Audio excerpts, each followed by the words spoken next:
চতুর্থ পর্ব। সে নিজে ঘোরাঘুরি করিয়া এক কবিরাজের কাছ হইতে গাছগাছরার ঔষধ আনিল। সাবানে গরম জলে গা ধুইয়া সে ঔষধের প্রলেপ দিল। প্রথম প্রথম তাকেও খুব মারধর করিত, শেষে শান্ত হয়ে আত্মসমর্পণ করিল। লোকে দেখিল এক সুন্দরী একটা পোষা জানোয়ারকে সেবা যত্নে আবেগে দরদে ভালো করিয়া তুলিতেছে। মুখে কেউ কিছুই বলিল না। অনন্তের মার বড় দয়ার শরীর এই সুমন্তব্য করিয়া নীরব রহিল। একটা লোক মরিতে যাইতেছে, মানবতার খাতিরে এক নারী পর হইয়াও আপনজনের মতো ভালো সেবা যত্নে বাঁচাইয়া তুলিতেছে, এতে দোষ নাই, ঈশ্বর সন্তুষ্ট হয়। এতে ধর্ম হয়, পূর্ণ হয়, আর একজনের পুণ্যের জোরে সারা গায়ের কল্যাণ হয়। শুভ্লার বউ পরিচিত অপরিচিত সকল মহলে এই কথা জোর গলায় প্রচার করাতে কারোর মুখ দিয়া কোনো বিপরীত কথা বাহির হইল না। শীতের শেষে পাগলের রূপ বদলাইয়া গেল।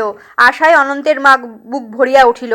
শুভ্লার বউ মুখে বিরক্তি প্রকাশ করিল, কয়েকটা ধারালো মন্তব্য অনন্তের মাকে বিদ্ধ করিল, কিন্তু মন পড়িয়া রহিল কি এক দুর্গীয় রহস্য হৃদয়ঙ্গম করার দিকে। আবার বসন্ত আসিল। অনন্তের মা একদিন তার মাকে বলিয়া দুই নারীতে ধরাধরি করিয়া তাকে ঘাটে লইয়া গেল। সাবান মাখাইয়া ঝাপাইয়া ঝুপাইয়া স্নান করাইল। প্রকাশ্য দিবালোকে সারা গায়ের নারী পুরুষ চাহিয়া চাহিয়া দেখিল। অনন্তের মা ভ্রুক্ষেপ করিল না, কেবল ভাবিল সে তারই ছেলের বউ। বুড়ি যদি একথা একটিমাত্র বুঝিত। একটা ভিন রমণীর সেবাযত্ন পাইয়া কিশোর যেন ক্রমেই আমোদিত হইয়া উঠিতেছে। অনন্তের মার বুক দূর করিতে থাকে। কিশোর তার সকল অত্যাচার সহানুভূতি নিয়ে সহ্য করিয়াছিল। বাকিয়া বসিল নাপিত ডাকিয়া চুলদারি সাফ করিবে শুনিয়া। পীড়াপিড়ি করিল, পাগড়ামি বাড়িয়া যায়। অনন্তের মা আর বেশি আগাইল না। তারপর আসিল দোলের দিন। অনন্তের মার কাছে এটি একটি শুভযোগের দিন। এই দিনই তার জীবনের পাতায় গভীর দাগ কাটিয়া লেখা হইয়া আছে। মালরা সেদিন সকাল সকাল জাল তুলিয়া বাড়ি আসিয়া তারা হোলের আসরে বসিয়া গেল। ঢোলক বাজাইয়া গান ধরিল, বসন্ত তুই এলি রে ওরে আমার লালত এলো না। এ গানের পর আর একজন ঘাড়কাত করিয়া গালে হাত দিয়া ওস্তাদি ভঙ্গিতে যে গান গাহিল তার ধুয়ো চলিত হইতেছে।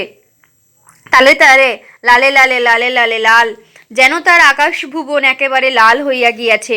কিন্তু এটা বল, আগে শুধু বলটাই গাহিয়া শেষে উহাকে কথা দিয়া পূরণ করিল। বসনো তেরি জ্বালায় আমার প্রাণে ধৈর্য মানে না।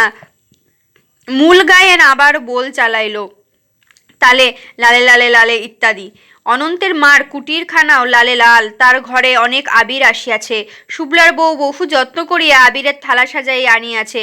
অনন্তকে আজ একেবারে লালে লাল করিয়া দিবে। বেচারা না বলিবার অবসর পাইবে না। আবির দিতে গিয়া তার বুক কাঁপিয়া উঠিল। ছেলেটা যেন অনেকখানি বড় হইয়াছে। গালি মুখে আবির মাখাইতে চোখে মুখে দিকে দৃষ্টি পড়িল। সে চোখ যেন আরেক রকম হইয়া গিয়াছে, সহজভাবে যেন চাওয়া যায় না। শুভ্লার বউ দুরন্ত, সে দমিতে জানে না, সব কিছু অগ্রাহ্য করিয়া চলিতে ভালোবাসে। এবারও সে তাকে বুকে চাপিয়া চুমু খাইল, কিন্তু এবার সে আর তাকে ছোট গোলাপটির মতো সহজভাবে নিতে পারিল না। এবার যেন আর এক রকমের অনুভূতি আসিয়া তার মনের যত সরলতা কাড়িয়া নিতেছে। তার চোখ বুজিয়া হাত দুটি আলগা হইয়া আসিল, কিন্তু অনন্তের হাত দুটি একখানি ফুলের মালার মতো তখনও মাসির গলা জড়াইয়া রাখিয়াছে।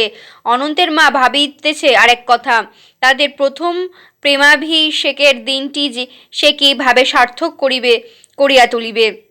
সে পাগলকে এমন রাঙাইবে যে তাতে করিয়া তার সেদিনের সে স্মৃতি মনে জাগিয়া উঠাবে। তার পাগলামি সে নিঃশেষ ভুলিয়া গিয়া পরিপূর্ণ প্রেমের দৃষ্টিতে তার প্রেয়সীর দিকে নয়নপাত করিবে। সে বড় সুখের বিষয় হইবে। তখনকার অত আনন্দ অনন্তের মা সহিতে পারিবে তো? সেদিনের মতো আজও তার পা কাঁপিয়া বুক দূর করিয়া উঠিবে না তো? শুভ্লার বউ আর অনন্ত দৃষ্টি এড়াইয়া একসময় অনন্তের মা পথে নামিল। ওইদিকে দোলের উৎসব, বাড়িতে হোলির গান তখন তালে বেতালে বেসামাল হইয়া চলিয়াছে। কিশোরের কিশোর রং পাইয়া প্রথম প্রথম খুব পুলকিত হইয়া উঠিল। অনন্তের মা চোখে তাকে আজ কত সুন্দর দেখাইতেছে। আজ যদি সে দিনটি তার মাধুর্য লইয়া ঠিক ঠিক প্রতিরূপ লইয়া ফিরিয়া আসে। অনন্তের মা অনেক কিস্সা কাহিনী শুনিয়াছে। প্রিয়জনের সঙ্গে মানুষ পাগল হইয়া যায়, প্রিয়জনকে পাইলে আবার তার পাগলামি দূর হয়। এও শুনেছে প্রিয় দিনগুলির স্মৃতি জাগাইতে পারিলে পাগলামি দূর হইয়া যায়। পাগলামি আর তার দেহ অসুখ নয় যে ডাক্তার কবিরাজে ওষুধ লাগিবে। ওইটা আসলে অসুখ নয়, আমার মনের একটা অবস্থা মাত্র। এই অবস্থা গতিবেগ ফিরাইয়া দিতে পারিলে পাগল আর পাগল থাকে না। অনন্তের মা আরো ভাবিয়া বাহির করিয়াছে, পাগল যদি ভালো হইবার হইতো এভাবেই ভালো হইবে। শুধু তার নিজের পাগল নয়, দুনিয়ার সব পাগল যেন এভাবে ভালো হইয়া যায়। এছাড়া পাগল ভালো করার আর কোনো পথ নাই। যদি থাকিত সকল পাগলই ভালো হইতো, কিন্তু ভালো হয় না। সেও কেন আমাকে দুমুঠো আবির মাখাইয়া দিতেছে না? সে কি পাষাণ? সে কি বোঝে না তার মন কি চায়? হ্যাঁ, বুঝিতে পারিতেছি তো। সেও তো এক মুঠো আবির অনন্তর মার কপালে আর গালে মাখাইয়া দিল। কেউ ধারের কাছে নাই। বুড়ি ঝাপের ওপাশে ঝিমাইতেছে। বুড়ো তার শ্বশুর গিয়াছে হোলি গাহিতে। এখানে কেউ নাই। এই বেড়া দেওয়া বারান্দা, তারা দুজন এখানে একা। অনন্তের মা শক্তি সঞ্চয় করিয়া আপনাকে অটল করিয়া তুলিল। কিন্তু শেষ দিকে কিশোর একেবারে পরিবর্তিত হইয়া গেল। তার পাগলামি আবার মাথা চাড়া দিয়া উঠিল। সে এক সাংঘাতিক কাণ্ড করিয়া বসিল। সে ক্ষিপ্র গতিতে হাত বাড়াইয়া তার প্রেয়সীকে পাজাগোলা করে তুলে ঝড়ের বেগে উঠানে নামে চিৎকার জুড়িল, লাঠি বাইর করো ওরে, লাঠি বাইর করো। সতীর গায়ে হাত দিছে, আইজার নিস্তার নাই। মার কাট খুন করো, একজন পালাইতে না পারে। কই আমার লাঠি কই? দম নিয়ে আবার গলা ফাটাইয়া বলিল, তেল আনো, জল আনো, তোমার মায়া মূর্ছা গেছে। হোলির আসর ভাঙিয়া লোকজন তখন ছুটিয়া আসিয়া পড়িয়াছে। কিশোর এবার লোকজন দিকে আর একবার মেয়েটার দিকে চাইতে লাগিল। তার চোখ দুটি আরো বড়, আরো লাল হইয়াছে। মেয়েটির খোপা খুলিয়া গিয়া সাপের মতো লম্বা ঝুল মাটিতে লুটাইয়া পড়িয়াছে। বুকটা চিতাইয়া উঁচু হইয়া উঠিয়াছে, এত উঁচু যে কিশোরের নাকের নিঃশ্বাসে তার আবরণটুকু সরিয়া যাইতেছে। সে মূর্ছা গিয়াছে, তার বুকের কাপড় শীঘ্রই সরিয়া গেল। কিশোর পুরোপুরি পাগল হইয়া সে বুকে মুখ ঘষিতে লাগিল। দাড়িগোফের জবরজঙ্গিমায় বুক বুঝিবে সেই নরম তুলতলে বুকখানা উপড়িয়া যায়। কি দেখতেছ রামকান্ত, কি দেখতেছ গঙ্গাচরণ? ধরো ধরো, পাগলের পাগলামি ছাড়াও। হোলির উদ্দীপনার লোকগুলি আগে থেকেই উত্তেজিত ছিল। এবার সকলে মিলে কিশোরকে আক্রমণ করিল। লাঠি, চর, কিল, ঘুষি, ধাক্কা এসব তো চলিলই, আরও অনেক কিছু চলিল। যেমন কয়েকজন লাঠি আনি তার দেহের জোয়ার ঠুকিয়া ঠুকিয়া মারিল। তারপর কয়েকজন বাহুতে ধরিয়া ওপরে তুলিয়া উঠানে শক্ত মাটিতে দেখিয়া আছাড় মারিল। কয়েকজনে আবার চুলদাড়ি ধরিয়া আর ওপরে তুলিয়া গোটা শরীরটা চারিপাশে ঘুরাইল। শেষে একেবারে দাড়ির গোড়া ছিঁড়িয়া কিশোরের হৃদয় স্পন্দনবিহীন দেহ উঠানে এক কোণে ছিটকাইয়া পড়িল। মেয়ে লোকের গায়ে হাত দেওয়া উচিত শাস্তি হইয়াছে বলিতে যে লোকজন নিস্তরস্ত হলো। তারা এবার মূর্ছায়িতা মেয়েটার দিকে ঘিরিয়া দাঁড়াইল। আক্রান্ত হওয়ার পূর্বক্ষণে কিশোর চমক ভাঙিয়াছিল। কি করিতেছে বুঝিতে পারিয়া মেয়েটাকে আস্তে মাটিতে নামাইয়া দিয়াছিল। মেয়ের তখন মূর্ছা চরম অবস্থা। কতগুলি স্ত্রীলোক তেল জল পাখা লইয়া তার সজ্ঞা ফিরাইবার চেষ্টা করিতেছে। এমন সময় সে চোখ মেলিয়ে দেখে বাড়িঘর লোকে লোকারণ্য। কয়েকজন তাকে সোজা করিয়া তুলিবার চেষ্টা করিলে আবার পড়িয়া যাইতেছিল। শুভ্লার বউ এতক্ষণ কোথায় ছিল কে জানে। ঊর্ধ্বশ্বাসে ছুটে আসিয়া নরনারীর মহারণ্য ভেদ করিয়া অনন্তর মাকে কোনোরকম কাঁধের উপরে এলাইয়া তার ঘরে আনিয়া তুলিল। লোকগুলি তখন দলে দলে চলিয়া গেল। কিশোর উঠানের এক কোণে পড়িয়াছিল। তার সজ্ঞা ফিরাইবার জন্য কেউ চেষ্টা করিল না। একসময় আপনার থেকে সজ্ঞা ফিরে আসিল, উঠিতে চেষ্টা পারিল না। এতদিন পরে এই প্রথম সে স্বাভাবিকভাবে কথা বলিল, বাবা আমার একটু জল দে। জল খাবে বলিল। বাবা আমাদের ঘরে নে, আমি উঠিতে পারি না। কিশোর রাত্রিটা কোনো রকম বাঁচিয়াছিল, পরের দিন ভোরে হওয়ার আগেই মরিয়া গেল। তার মা বুড়ি এতদিন বোবা হইয়াছিল, চোখের জল বুকের কান্না জমাট বাঁধিয়া গিয়াছিল, এবার তাহা গলিয়া প্রবাহ বেগে ছুটিল। সে অনেক কথা বলিয়া বলিয়া বিলাপ করিল। যেমন মরিবার আগে জল খাইতে চাহিয়াছিল, সে জল সে তো খাওয়াই গেল না। মরিবার আগে কি কথা যেন কহিতে চাহিয়াছিল, সে কথা সে কহিতে গেল না। অনন্তের মা মরিল 4 দিন পর। সেই দিনই তার জ্বর হইয়াছিল, আর হইয়াছিল কিরকম একটা জ্বালা, কেউ জানে না কিরকম। সারা রাত ছটফট করিয়া সে মরিল। ভোর হওয়ার পরে সুবলার বউয়ের কোলে মাথা রাখিয়া চুপ করিয়াছিল। আলো ফুটিতেছে, চারিদিকে চোখ মেলিয়াছিল। সে যে আলো ফুটিতেছে অনন্তের ভোরের আকাশ রাঙাইয়া। জন্ম মৃত্যু বিবাহ এ তিনিতেই মালোরা পয়সা খরচ করে। সে পয়সার কাঠ নানা ঋতুতে নানা রং নানা আসিল। এখন আসিল মাটির একটু কলসি, দুই তীরে সবুজ পল্লী, মাঝখানে সাদা জল, উপরে ঘোলাটে আকাশ হইতে চিতাতে আগুন ধারাসারে বর্ষণ হইতে পাগলে মানুষ চিন্না ধরেছিল। গৌরিক মাটিখানা চিতাতে দুজনারই তুলা দিতাম, অজস্র ধারে মিল্লা যাইতো। একসময় তিনজনেরই মিলিয়া প্রবাসে গিয়াছিল। সেখান থেকে আরেকজন লইয়া তারা ফিরিয়া আসিতেছিল। এই চারিজন এইভাবে আগে পিছে মরিয়া গেল।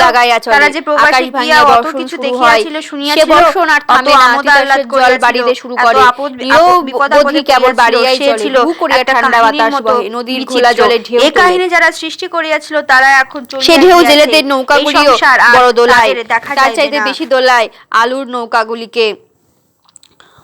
সকরকন্দ আলু বেচিতে রওনা হইয়াছিল একটা নৌকা। পথে নামিয়েছে ঢল ছোট নৌকা, তাতে কানাই কানাই বোঝায় বড় বড় আলু। আধশের থেকে একশের একটার ওজন।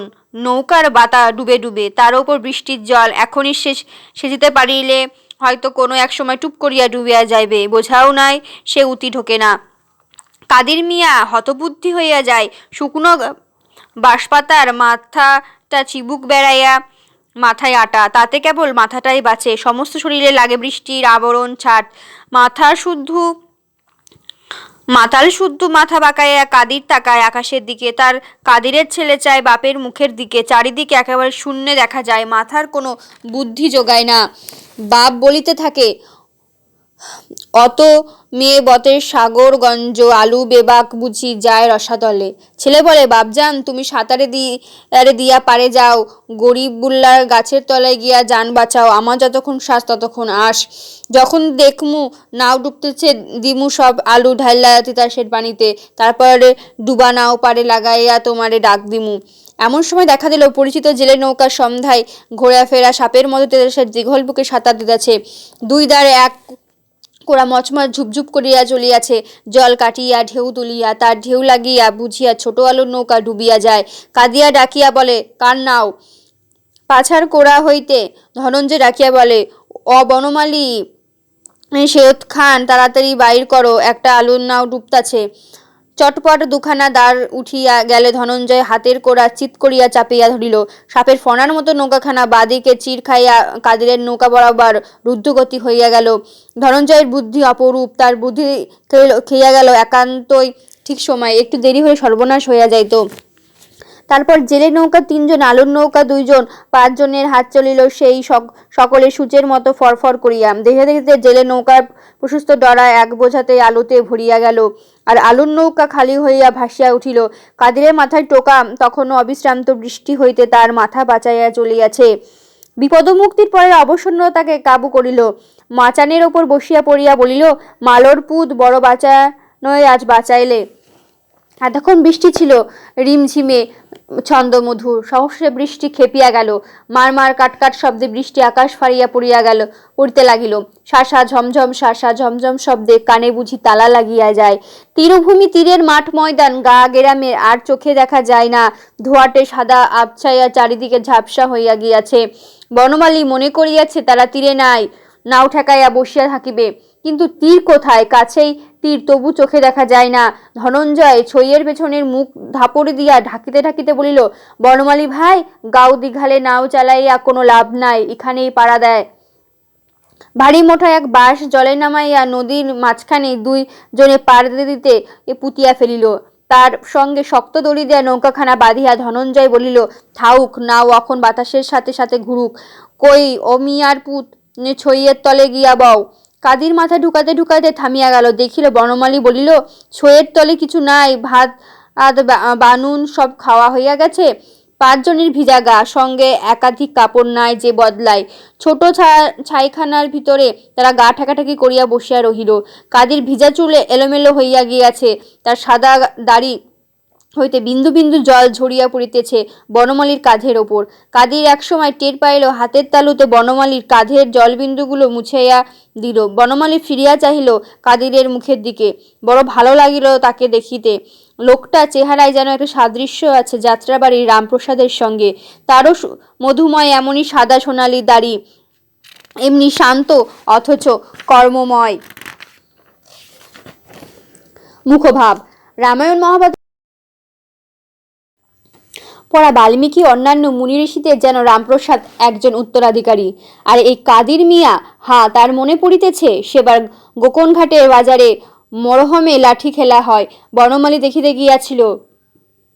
ফিরিবার সময় তাদের গায়ের একজন মুসলমানের সঙ্গে পথে তার দেখা হয়।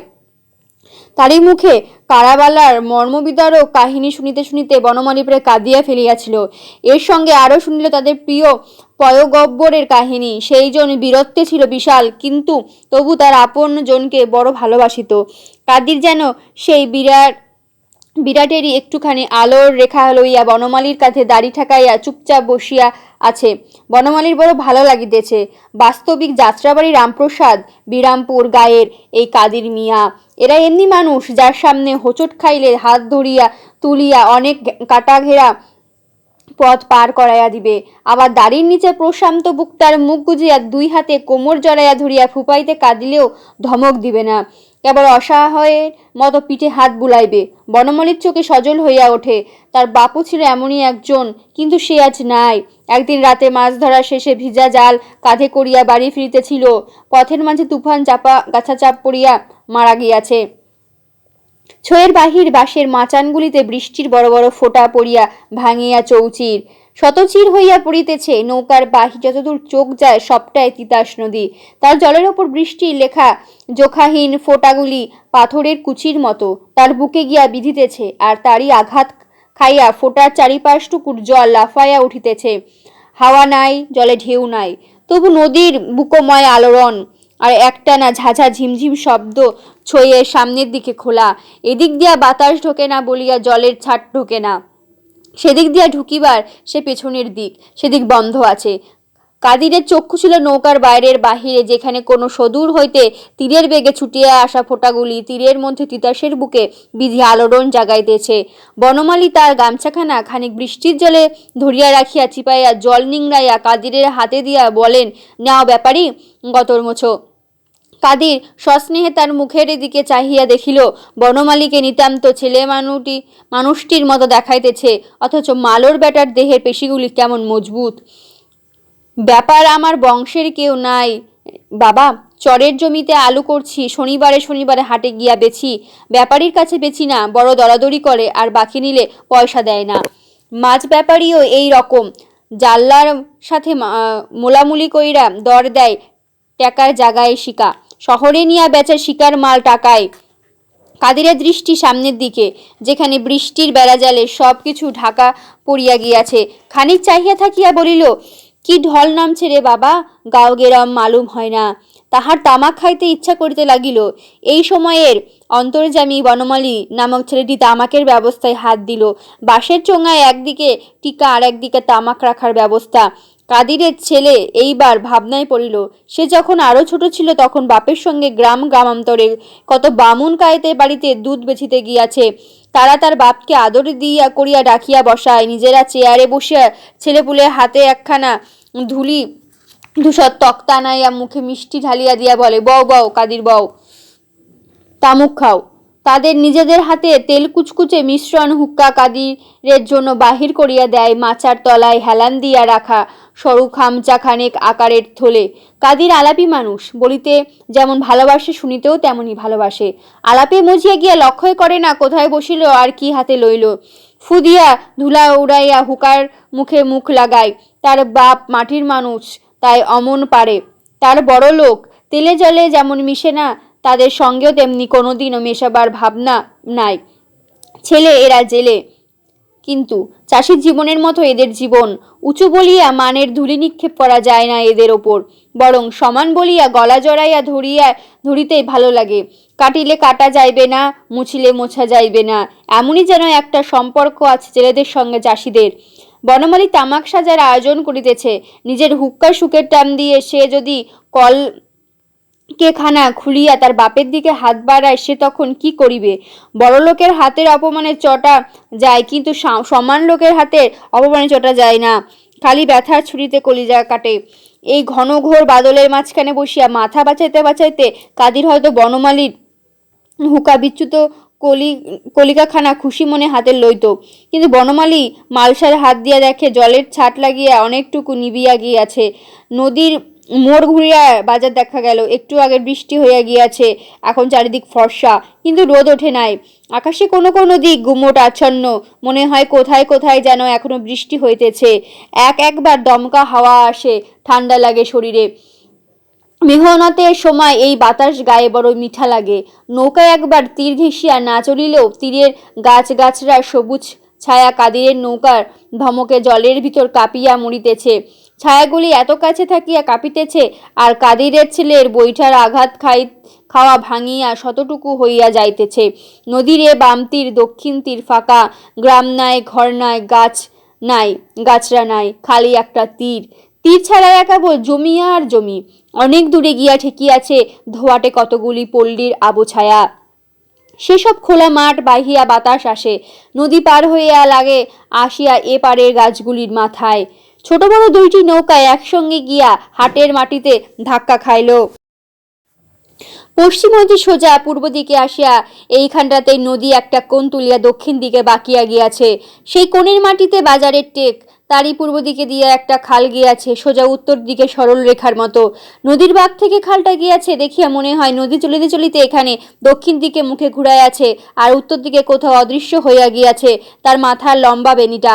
সেই খালের পূর্বে পারে একটি পল্লী, নাম আমিনপুর। একদিকে কয়েকটা পাটের অফিস, আরেকদিকে কয়েকগুলি ঘরবাড়ি, গাছগাছালি।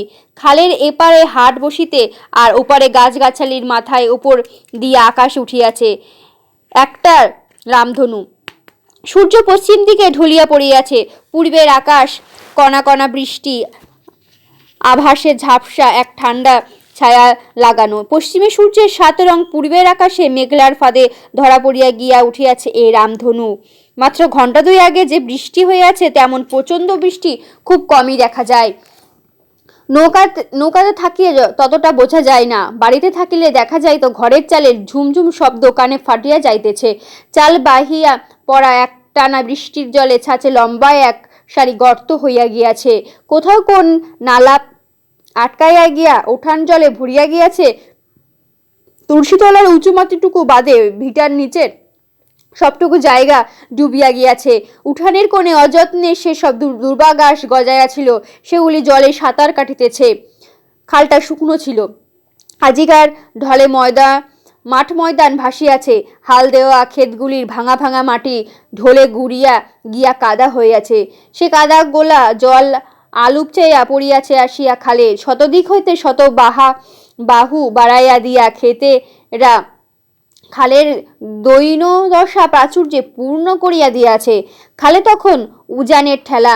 সে খাল আগে নদীর জল টানিয়া নিয়া কোনো রকম শুকনা গলা ভিজাইয়া রাখিত।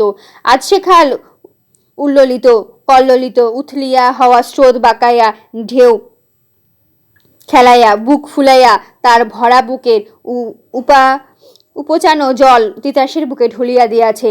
বৃষ্টি থামিয়া গিয়াছে অনেকক্ষণ, কিন্তু সে দেওয়ার এখনো থামে নাই। এখনো ধারায় ছুটিয়া আসিতেছে সেই কাদা গোলা জল। কাদিরের পিপাসা হইয়াছিল। আজোলা ভরিয়া তুলিয়া মুখে দিতে গিয়া দেখে অর্ধেক তার মাটি। বনমালী দেখিতে পাইয়া দয়াদ্র হইয়া উঠিল। থইয়া দাও, খাইতে পারবে না। খালের জলে গাঙের জলেরা খাইতেছে। মালপাড়ার আমার কুটুম আছে, আলু তোড়ার পর নিয়া যামু তোমারে। কি কুটুম? শাদী সম্বন্ধ করছো নাকি?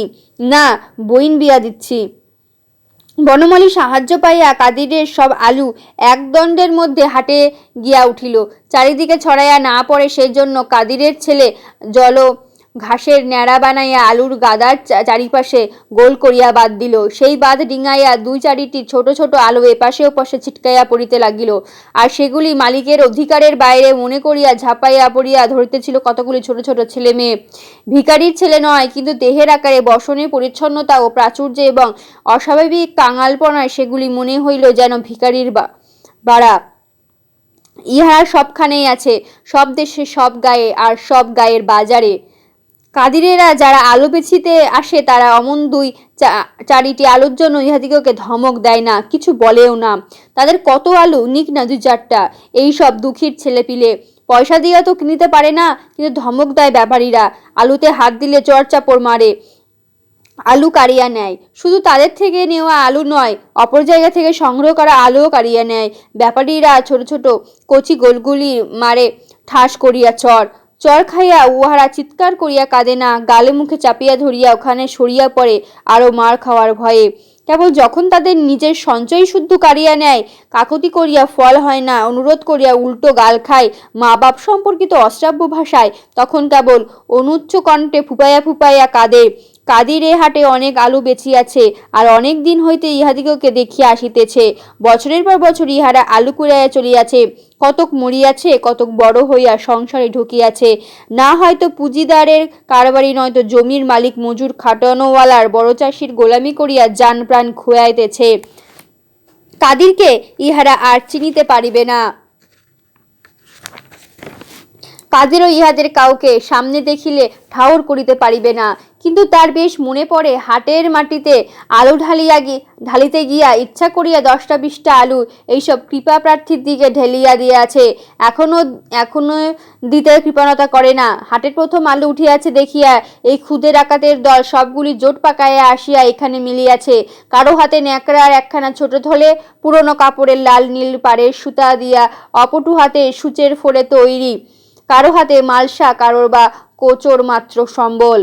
কি ভাবিয়া সহসা কাদির অল্প কল্পতরু হইয়া উঠিল। তাহারা হয়তো ইচ্ছা হইয়াছিল ওদের হাতে অনেকগুলি আলু সে বিলাইয়া দেয়, কিন্তু সাবালক বড় ছেলের সামনে কি মনে করিবে? বিক্রি করিতে হাটে আসিয়াছে, খয়রাত করিবার কোনো অর্থ হয় না। ইচ্ছা করিয়া খুশি মনে নাড়াচাড়া করিতে করিতে ঘাসের বাদ উপচাইয়া কতগুলি আলু চারিপাশে ছড়াইয়া দিল ওদের জন্য। ছেলে দৃষ্টি এড়ালো না। না করলাম বোয়ানি, না করতাম সাহস, তুমি বাপ এখনই এভাবে দিতে লাগছ? কাদের অজুহাত পাইয়া সঙ্গে সঙ্গে এই বলল, কাটা আলু খরিদ্দারে নেয় না, বাছাবাছি কইরা থুইরা রাখে, দিয়া দিলাম। ছেলে খুঁতখুত করতে লাগিল, কিন্তু সাই তো করলাম না।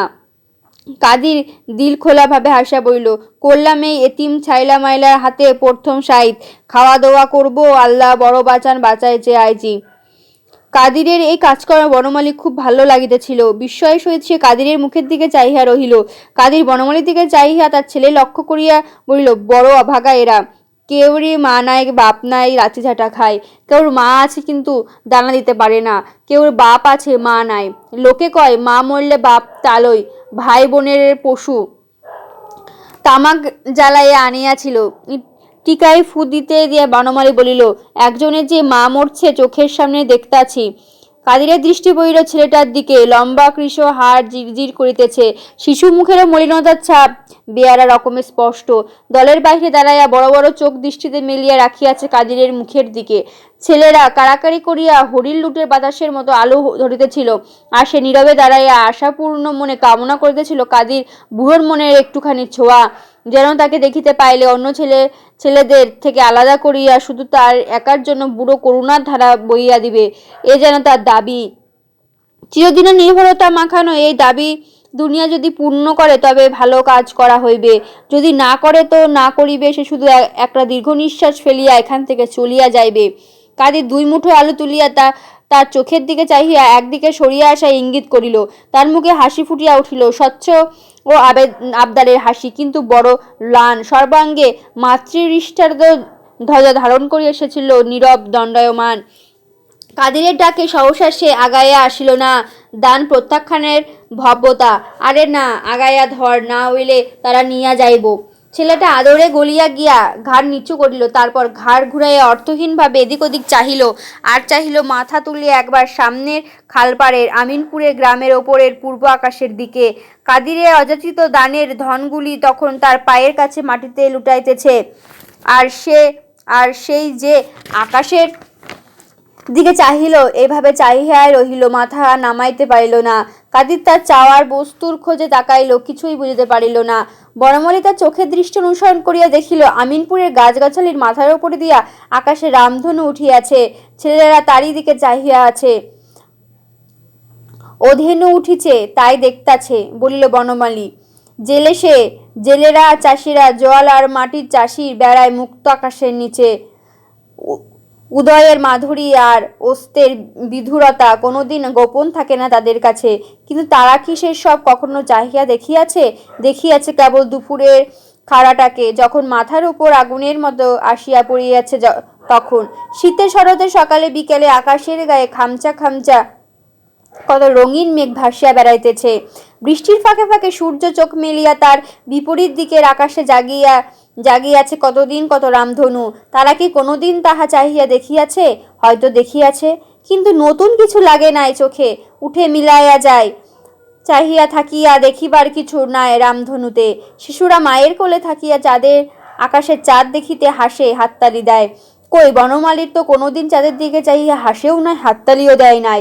কাদির মিয়ার ঈদের চাঁদ দেখিবার কত আগ্রহ আর কত আনন্দ, আর পুণ্যের বাণী লইয়া আকাশের এক কোণে উকি দেয় রমজানের চাঁদ, একফালি দুর্বল প্রবাহহীন চাঁদ, চাঁদের কণা বলিলেই চলে। কিন্তু সে চাঁদ যখনই বড় হইয়া আকাশে সাঁতার কাটে, তখন তো কই তারা চাহিয়াও দেখে না। তেমনি রামধনুও দেখিবে বালকে, দেখিবে এই বোকা অর্বাচীন ভিখারি ছেলেটা, দেখিবে সে রামধনু, আর এদিকে তার পায়ের কাছে থেকে ছড়ানো আলুগুলি আর ছেলেরা কুড়াইয়া নিয়া যাক। বনমালীর ইচ্ছা হইল আলুগুলি কুড়াইয়া দেয়, কিন্তু নাবালকের দেখা দেখি রামধনুর দিকে চাইয়া সেও নাবালক হইয়া গেল। সত্যি তো রামধনু দেখিতে কত সুন্দর। তার বোনটি যখন ছোট ছিল, সেও একদিন তেমনি করিয়া রামধনুর দিকে চাইয়াছিল, কিন্তু সে অমন বোকার মতো সব ভুলিয়া চাইয়া থাকে নাই। হাতের নতুন দুগাছা কাচের চুড়ি কিনিয়া দেওয়া হইয়াছিল, তাহাই বাজাইয়া হাততালি দিতেছিল আর একটি ছড়া কাটিতেছিল। রামের হাতে ধেনু, লক্ষণের হাতে ছিলা, সেইখানে রামধনু সেইখানে গিয়া মিলা। মেয়েদের ধারণায় এই মঞ্চ পড়িলে রামধনু মিলাইয়া যাইবে। বোনটিকে কতদিন ধরিয়া দেখিতে যাওয়া হয় নাই। এই গায়ে তার বিবাহ হইয়াছে, এই হাটের অল্প দূরেই তার স্বামীর বাড়ি। বিরাট আকাশের ধনু আকাশের দুই কোণ ছুঁইয়া বাকিরা উঠিয়াছে। মোটা তুলির যেন 7 রঙের 7টি পোচ, রঙগুলি সব আলাদা আলাদা, আর কি স্পষ্ট। পেছনের আকাশ হইতে খসিয়া যেন আগাইয়া আসিয়াছে, যত স্পষ্টতা যত আবছায়া অনেক পিছনে চাপিয়া রহিয়াছে। দিক উজ্জ্বল করিয়া বাঁকা হইয়া উঠিয়াছে এই রামধনুটা। কি উজ্জ্বল বর্ণ, কি স্নিগ্ধ আর সামঞ্জস্যপূর্ণ তার রঙের ভাঁজ। কোন কারিগর না জানি এই রঙের ভাঁজ করিয়াছে। চোখে কি ভালো লাগে, কি ঠান্ডা লাগে। কোথায় ছিল এতক্ষণ লুকাইয়া? কোথাও তো ছিল না, এখন কোথা হইতে কেমন করিয়া আসিল? চাঁদ সরোজের দেশ এটা। তারা নিত্য ওঠে, নিত্য অস্ত যায়, পশ্চিমে ডুবিয়া ঘুমাইয়া থাকে, আবার সকালে পূর্বে উদয় হয়। কিন্তু রামধনু থাকে কোথায়? বড় একটা তো দেখা যায় না। অনেকদিন পর দেখা যায় একদিন উঠিয়াছে। কতদিন ঘুমায়ে কুম্ভকর্ণের মতো? উঠিবারও তো তাল বেতাল নাই, ইচ্ছা হইলে একদিন উঠলেই হইল। কিন্তু কি বড়! বোন ঠিকই বলিয়াছিল তার ছড়াতে, রামের হাতের ধনু এটা।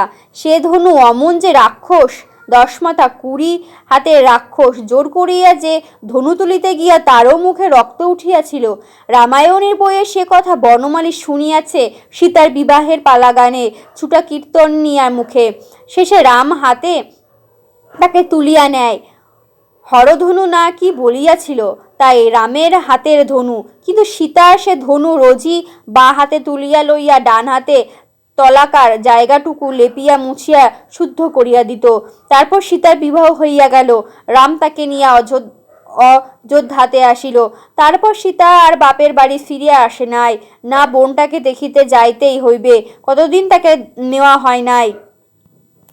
কতদিন পরে রামধনু মিলাইয়া গেল আকাশে, কিন্তু রাখিয়া গেল অনন্তের মনে একটি স্থায়ী ছাপ। কোনো দিন দেখে নাই, মায়ের কাছে গল্প শুনিয়াছিল, মানুষের অগম্য এক দ্বীপচরে এক জাহাজ নোঙর করিয়াছিল, খাওয়া দাওয়া লোকগুলি ঘুমাইয়াছিল, অমনি চারিদিক কাঁপাইয়া ধপাস ধপাস শব্দ হইতে লাগিল, আকাশ হইতে পড়িল কয়েকটা দেউ দৈত্য।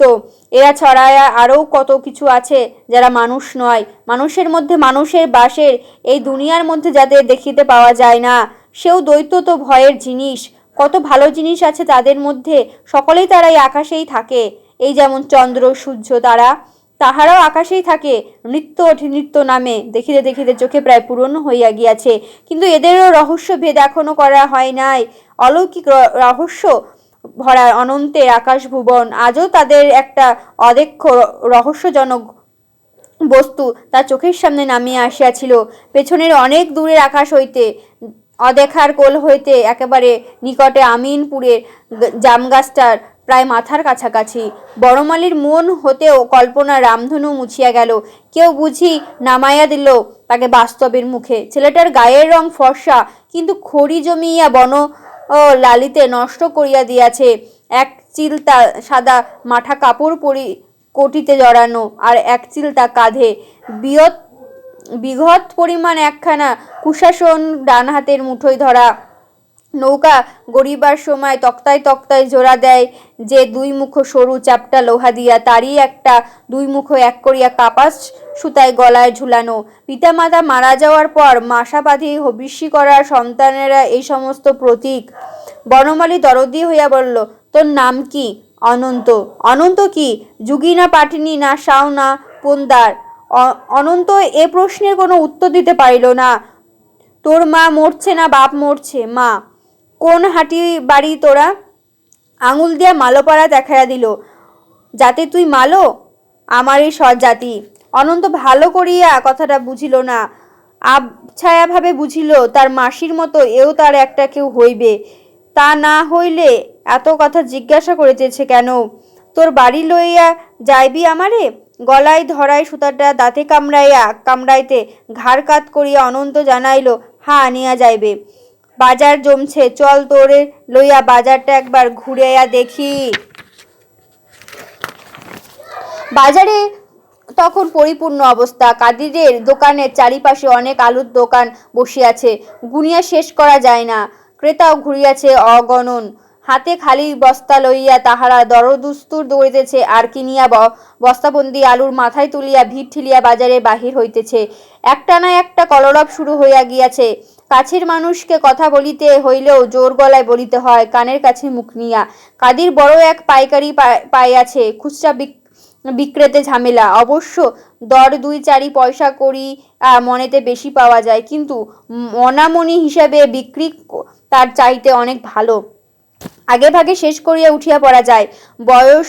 বয়স্কদের ভিড়ে আর ঠেলাঠেলিতে তিষ্ঠিতে না পারিয়া অনন্তের সঙ্গীরা হাট ঘন হইয়া জমার মুখে সরিয়া পড়িয়াছে। অনন্ত চাহিয়া দেখে, সচল চঞ্চল এক জনসমুদ্রের মধ্যে সে একা। বালক অনন্ত ইচ্ছা করে বনমালীর একখানা হাত ধরিতে কাদির শক্ত হাতে দাড়িপাল্লা তুলিয়া ধরিল, একদিকে চাপাইল দর্শেরি বাটখারা, আর একদিকে ডুবাইয়া তুলিল আলু, আর মুখে তুলিল কারবারিদের একটা হিসাবের গত। আই লাভে রে লাভে রে লাভে রে লাভ, আরে লাভে। আই দূরে রে দূরে রে দূরে, আই দুয়ে। আয়ে তিনে রে তিনে রে তিনে, আয়ে আরে তিনে। বেচা বিক্রি চুকাইয়া কাদির বলিল, বাবা বনমালী, যাইও একবার বিরামপুরের কাদির মিয়ার নাম জিগাইলে হালের গরুতে অবধি বাড়ি চিনাইয়া দিব, যাইও। গুনটানা নৌকার মতন বনমালী অনন্তের হাত ধরিয়া টানিয়া চলিয়াছে। এই বাজারের ভেতরে দিয়ে অনন্তের রোজ 2-4 বার করিয়া হাঁটে, কিন্তু ভরা হাটের বেলা সে কোনো দিন এখানে ঢোকে নাই। আজ দেখিয়া মুগ্ধ হইয়া গেল। এক জায়গায় বসিয়াছে পানের দোকান, দোকানের পর দোকান, বড় বড় পান গোছায় গোছায় ডালার ওপর সাজানো, কাছে একটা হাঁড়িতে জল। দোকানদারি বারবার হাত চুবাইয়া জল পানের ওপর ছিটাইয়া দিতেছে, আর যত ভিজেছে এ পয়সা সেই হাড়ির ভেতরে চুবাইয়া রাখিতেছে। বনমালী খুব বড় দেখিয়া এক বিড়া পান কিনিয়া অনন্তের হাতে দিল। হাতে লইয়া অনন্তের চোখে জলে ভরিয়া আসতে লাগে। বনমালীকে বুক খুলিয়া শুনিতে চায়। হাটের দিন দুপুরের আগে এই দোকানটার নৌকা হইতে পান তুলিয়া ভাঁজ করিতে বসে। একখানা চৌকির ওপর বসিয়া পানের গোছা হাতে করিয়া তার মধ্য হইতে পচা পচা পানগুলি ফেলিয়া দেয়। সঙ্গীদের লইয়া আসে কতদিন এই ছেঁড়া কোচা পচা পানগুলি কুড়াইয়া আনিয়াছে। মা কোনোদিন পয়সা দিয়া পান কিনিতে খাইতে পারে নাই। তার হাতের কুড়ানো পচা পান পাইয়া মা কত খুশি হইয়াছে। একদিন অনন্ত তিতাস হইতে সেই লোকটাকে এক হাঁড়ি জল তুলিয়া দিয়াছিল। দোকানে সেদিন পচা পান তো দিলই, সামান্য একটু দাগি হইয়াছে, একটু ছিঁড়িয়া ভালো পানের সঙ্গে মিশাইয়া দিয়া কেহ ধরিতে পারে না এমন পানও তার দিকে ছুঁড়িয়া ফেলিয়াছে। সেই অভ্যাসবশে ধরিয়া, কিন্তু তখনও আর তাহার মা নাই। এইরকম ভালো পান ফেলিয়া দিবার কিছুদিন আগেই একদিন মা মরিয়া গেল। মাসি পান বড় একটা খায় না, দিলেও খুশি হয় না, না দিলেও রাগ করে না। মাসির মা খায়, দিলে খুশি হয় না, না দিলে মারে।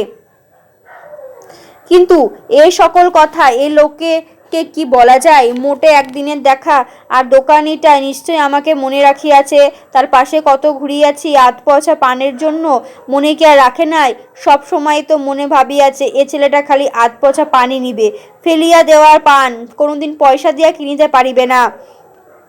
আজ সে দেখেছে তার ডালার সব চাইতে দামি পানের বড় একটা গোছা তার হাতে, পয়সা দিয়া কেনা। সুপারির গলি হইতে বনমালী কিছু টাকা সুপারি কিনিল।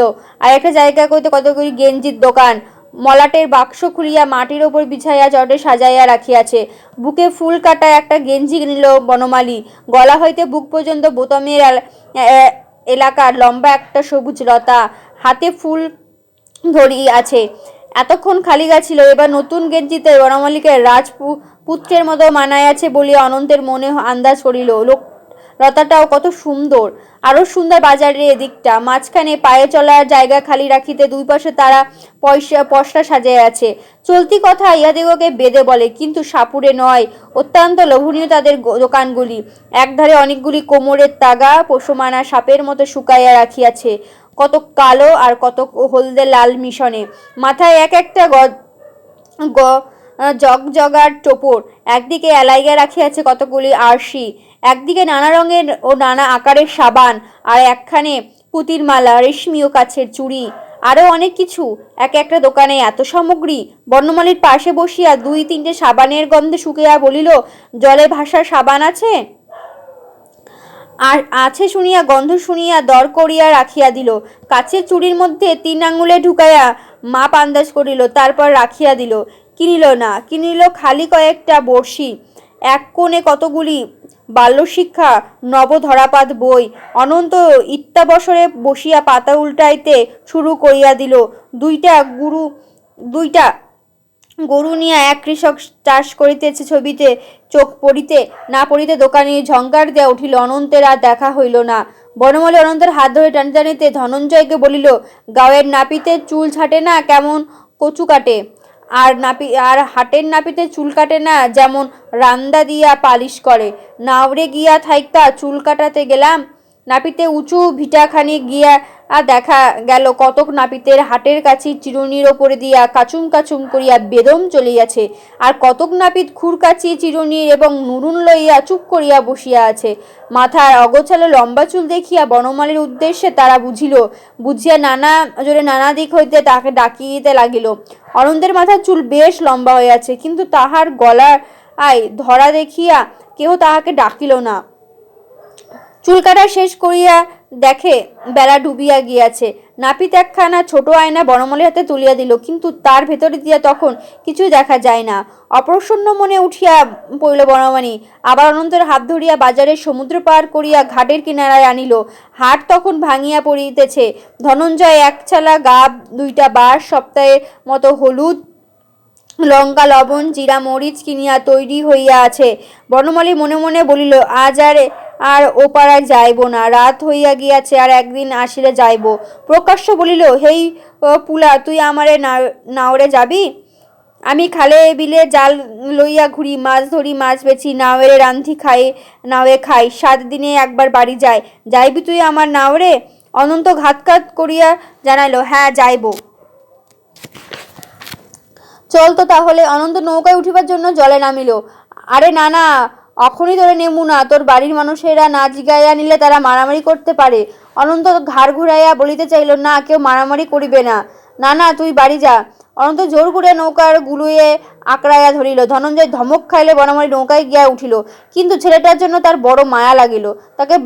তাকে বাড়িতে আগাইয়া দেয়া আসা উচিত। একসঙ্গে এতক্ষণ ঘুরিতেছিল।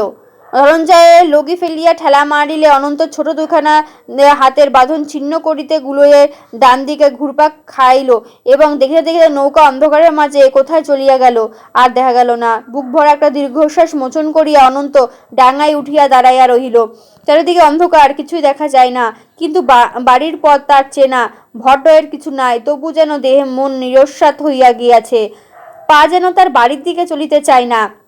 বনমালীর শেষ কথা কয়টি রহিয়া রহিয়া তার কানে বারবার বাজিয়া উঠিতে লাগিল। তুই এখন বাড়ি যা, তোদের পাড়া আমি চিনি, আমার বোন বিয়া দিয়াছে তোদের পাড়ায়। আবার আমি আসিব, কোন ভাবনা করিস না তুই, আবার আমি আসিব। তুমি বলিয়াছিলে আবার আসিবে, কিন্তু কখন আসিবে? আমার যে আর বাড়িতে যাইতে পা চলিতেছে না। কখন তুমি আসিবে ভাবিতে হবে। অনন্ত বাড়ির উঠোনে পা দিল। একটা পরিচিত গলার আওয়াজে আশঙ্কা সে করিতেছিল, শীঘ্রই সেটি শোনা গেল। তেলে মরা বাতির মতো নিম ঝিম করে, মরেও না।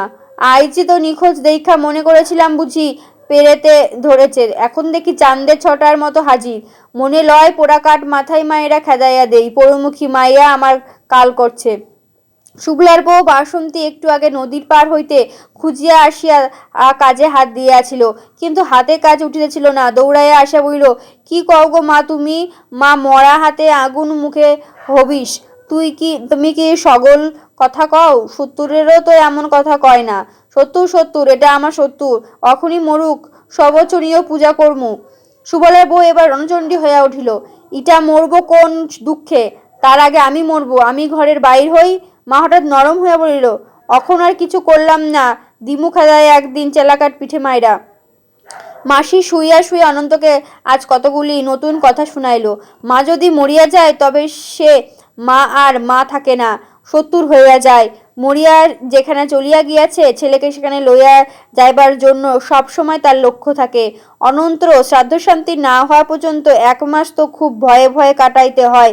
তার আত্মা যখন ছেলের চারিপাশে ঘুরিয়া বেড়ায় কিনা, এক পাইলে কিংবা আধারে, কি বটার হিজল গাছের তলায় পাইলে কিংবা নদীর পাড়ে পাইলে, কাছে কেউ না থাকিলে লইয়া যায়, নিয়া মারিয়া ফেলে। সেই রাত্রিরে অনন্ত মাকে স্বপ্ন দেখিল। মা কতগুলি ছেঁড়া কাঁথায় জড়াইয়া কোথা হইতে আসিয়া খালের পাড়ে হুমড়ি খাইয়া পড়িয়াছে।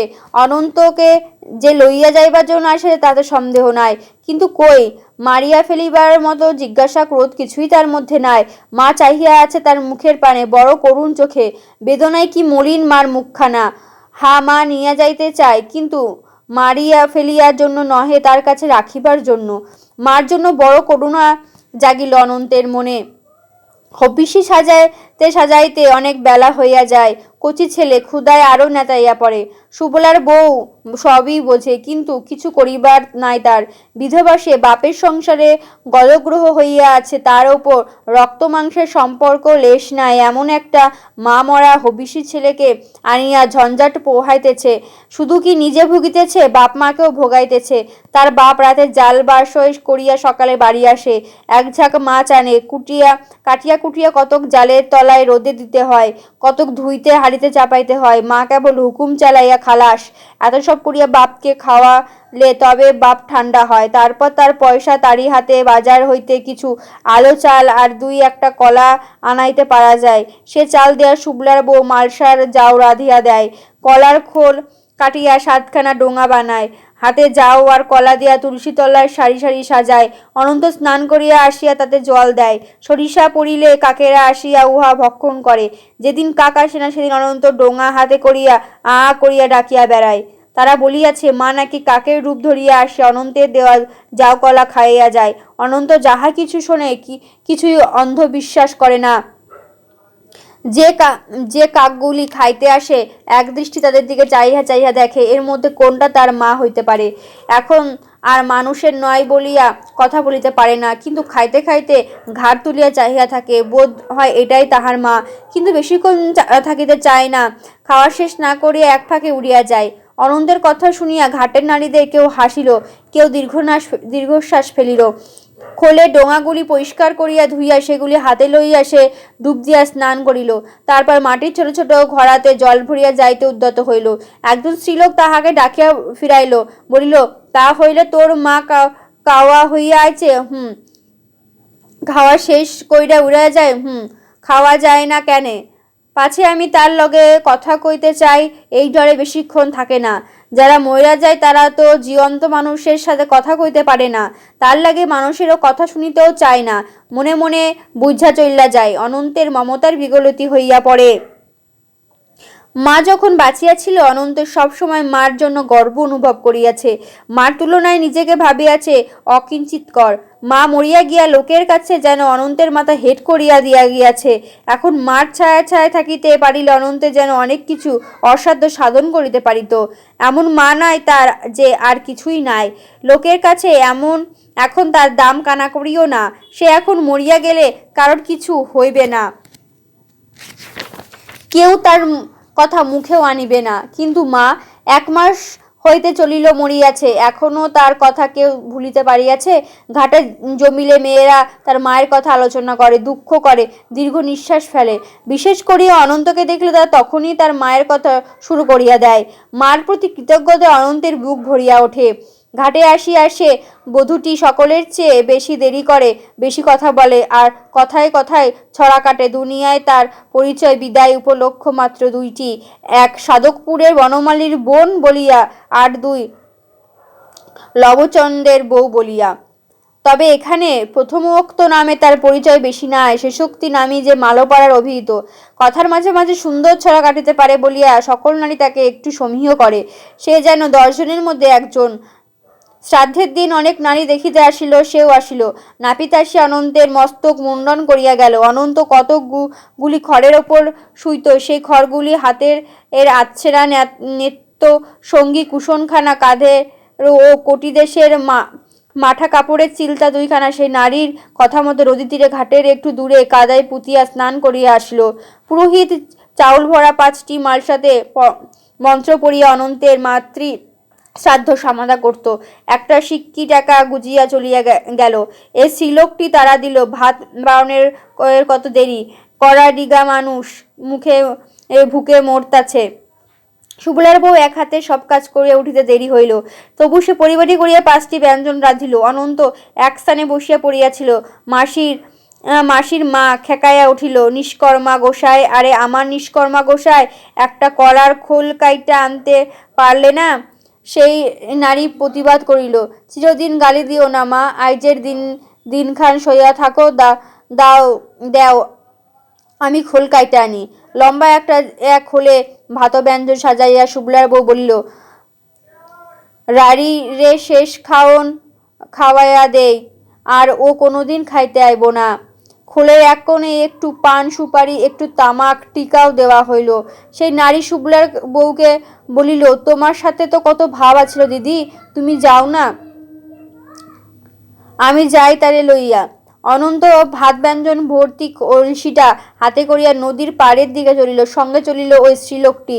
সে নির্দেশ দিল, না জল না শুকনোতে একটু জায়গায় রাখা 5 ফিরে আইয়া পড়ো, আর পেছনের দিকে চাইও না। অনন্ত জন্মের মতো মাকে শেষ খাবার দিয়ে স্ত্রীলোকটির পিছু পিছু বাড়ি চলিয়া আসিল। লোকে পথে রোগীর স্নান করায় ফুল দিয়া রাখে, যে পা দিবে সেই মরিবে। এই আপদ একদিন কেন এই পথ দিয়া আসে না? হবিষ্যির সময় একবার করিয়া খাইতো, এখন খায় 3 বার করিয়া। কোথা হইতে আসে এত খাওয়া? বুড়ির এই কথাটা ভাবিবার মতো। বুড়া চিন্তা করে, একা মানুষ সে, 3 পেট চালায়, আর তার ওপর এক অবাঞ্ছিত পোষ্য। কিন্তু কি করা যায়? একদিন বুড়ি প্রস্তাব করিল, ছড়ান্দ শান্তি হইয়া গেছে, অখন কানে ধইরা কি জাল্লার নেওয়া তুই? বুড়া ইন্ধন যোগাইল, জগতারে ডহরের গাহীন পানিতরে একদিন কানে ধইরা তুইল্লা দিমু ছাইরা, আপদ যাইবে। নদীর ওপর নৌকাতে ভাসিয়া মাছ ধরার আনন্দ অনন্তের মনে দমকা হাওয়ার মতো একটা দোলা জাগাইয়া দিল। কিন্তু বুড়ো বুড়ির কথার ধরন দেখিয়া উহা উবিয়া গেল। তাহা সত্ত্বেও একদিন সন্ধ্যাবেলায় জাল কাঁধে লইয়া বুড়ো যখন হুকুম করিল, এই অনন্ত হুক্কা চোঙা হাতে নে, আস্তরে লইয়া যামু। অনন্ত তখন বিদ্যুতের বেগে আদিষ্ট দ্রব্যগুলি হাতে লইয়া পরম বাধিতের মতো আদেশকারীর পাছে পাছে চলিল। মাসি দৌড়ায় আসিয়া বাধা দিল। বাপ তার অত্যন্ত রাগী মানুষ, রাগ হইলে তখন মারিতে আরম্ভ করিবে।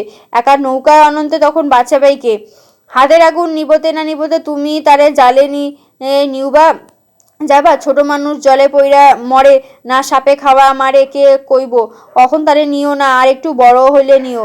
মাসির কথা অনন্ত প্রসন্ন মুখে নিরস্ত রইল, এবং বুড়ো বুড়ি নিরস্ত হইল আরো অপ্রসন্ন মুখে, ভবিষ্যতের এক প্রবল ঝড়ের আভাস দিয়া।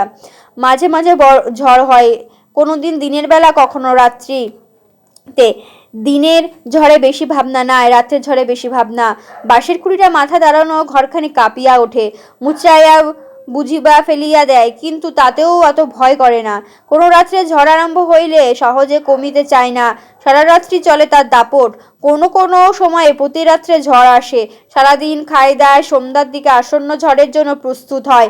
ঈশান কোণে কালো মেঘ সারা আকাশে ধোয়ার মতো ছড়াইয়া গিয়া হু হু করিয়া বাতাস আসে। তারপর আসে ঝড়। ভয় হয় ঘরটা বুঝি বা এই রাত্রে পড়িয়া যাইবে।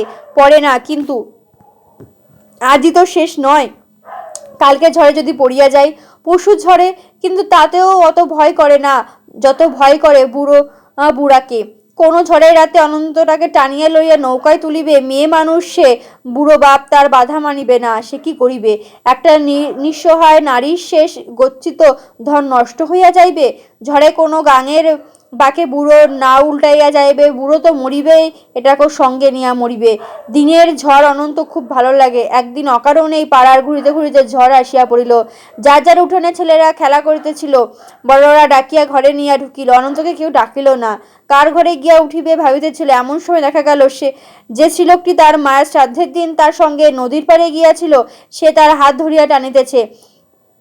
একসঙ্গে ঝড় বৃষ্টি দুই আসিল, সঙ্গে সঙ্গে শিল পড়িল। অনন্ত ন্যাড়া মাথায় কয়েকটা শিল প্রচণ্ড আঘাত করিল, আর ঝড়ো হাওয়া তোরে কয়েকটি বড় বড় বৃষ্টির ফোঁটা তার খড়ি ওঠা আর চামড়ায় তীরের মতো গিয়া বিঁধিল। কিন্তু পরক্ষণে সেই নারী মাথায় ঘোমটা তুলিয়া গেল, বাহির হইয়া পড়িল খোপাটার আর সিথির ওপর সযত্নে আঁকা দগদগে লাল সিঁদুরের চিহ্নটা। বড় বড় কয়েকটা শিল সযত্নে শোভিত খোপাটার দিকে থেতলাইয়া দিল। বড় বড় কয়েকটা বৃষ্টির ফোঁটা তার সিঁদুরের দাগ গলাইয়া ফ্যাকাশে করিয়া দিল। তার ঘোমটার কাপড় দিয়া ইতিপূর্বে সে অনন্তের থেলোমারাটাকে ঢাকিয়া দিয়াছে। কারো ঘরে না গিয়া সে অনন্তকে নিয়ে তার নিজের ঘরের বারান্দায় গিয়া থামিল। ততক্ষণে ঝড়ের প্রচণ্ড মাতামাতি শুরু হইয়া গিয়াছে। ঝড়ের এত বড় আলামত অনন্ত জীবনে কোনোদিন দেখে নাই। চারিদিকে ঘরের চালগুলি কাঁপিতেছে, গাছগুলি মুচড়াইয়া একবার মাটিতে ঠেকিতেছে, আবার ওপরে উঠিতেছে, লতা পাতা ছিঁড়িয়া মাটিতে গড়াইতেছে, আবার কোথাও কোন দিকে বাতাস তাহাদিগকে ঝাঁটাইয়া লইয়া যাইতেছে। ঝড় খুব শক্তিশালী, সন্দেহ নাই, কিন্তু এ নারীর কম শক্তিশালী নহে। ঝড়ের সঙ্গে পাল্লা দিয়ে সমানে সে চেঁচাইয়া চলিয়াছে। দোহাই রামের, দোহাই লক্ষ্মণের, দোহাই বান রাজার, দোহাই 30 কোটি দেবদেবতার, কিন্তু ঝড় নির্বিকার। দাম্ভিক অঙ্গুলি হেলনে 30 কোটি দেবতাকে কাত করিয়া বাহিরে চলিল। এবার তার গলা আওয়াজ কাঁপাইয়া অন্য অস্ত্র বাহির করিয়া দিল। এই ঘরে তোর ভাইগনা বউ ছুঁই সোনা, এই ঘরে তোর ভাইগনা বউ ছুঁই সোনা। কিন্তু ঝড় এ বাধা মানিল না। পাশের শক্তিতে বিক্রম দেখাইয়া প্রায় সঙ্গে সঙ্গে ঘরটা কাঁপাইয়া দিয়া গেল। সে নারীও দমিবার নয়। এবার শুরু সপ্তম যা চিৎকার করিয়া বলিল, যা বেটা যা, পাহাড়ে যা, পর্বতে যা, বড় বড় বৃক্ষের সনে যুদ্ধ কইরা যা। এ আদেশের অগ্রাহ্য করিতে না পারিয়াই বুঝিয়া ঝড়টা একটু মন্দা হইয়া আসিল, এবং ঝিমাইয়া ঝিমাইয়া এক সময় তার দম বন্ধ হইয়া গেল। অনন্ত বিস্ময় ভরা চোখে তাকাইয়া রহিল তার মুখের দিকে। কি কড়া আদেশ! এমন সে ঝড়, সেও এক নারীর কথায় মাথা নত করিল। ঝড়ে মালপড়ায় প্রায় সাংঘাতিক রকমের ক্ষতি করিয়া থাকে। তাদের অর্ধেক সম্পত্তি থাকে বাড়িতে, আর অর্ধেক থাকে নদীতে।